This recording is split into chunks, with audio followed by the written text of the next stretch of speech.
إلى ضربت شمال شرق المدية بمنطقة ميهوب.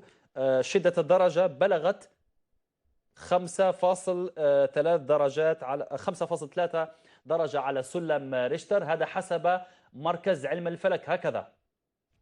طيب، حسب ما يشار إليه من غرفة التحكم، حسب مركز علم الفلك والفيزياء الفلكية والجيوفيزياء الجزائري الكراغ، حدد مركز الهزة شمال شرق ولاية المدية بالضبط بمنطقة، فقط اسم المنطقة ميهوب، منطقة ميهوب.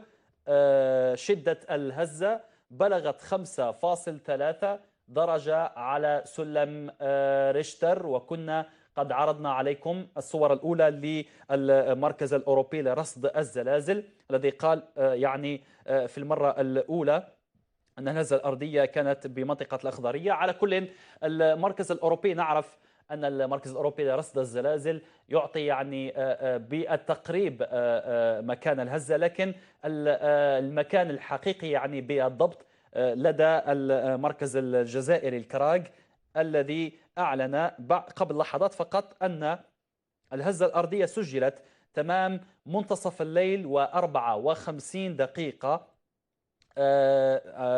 نعم، حسب الكراغ شدة الهزة 5.3 درجة على سلم ريشتر.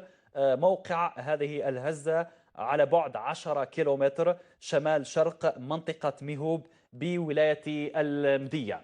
أذكر مشاهدينا أن هذه الهزة الأرضية التي أحس بها كل سكان وسط الوطن، نذكر منهم العاصمة، أحسينا بها يعني هنا في العاصمة، حتى سكان المدية وتيبازا والبوليدة والبويرة وحتى بومرداس أحسوا بهذه الهزة الأرضية التي بلغت شدتها 5.3 درجة على سلم ريشتر، وضربت تمام الساعة منتصف الليل و54 دقيقة بالتوقيت المحلي.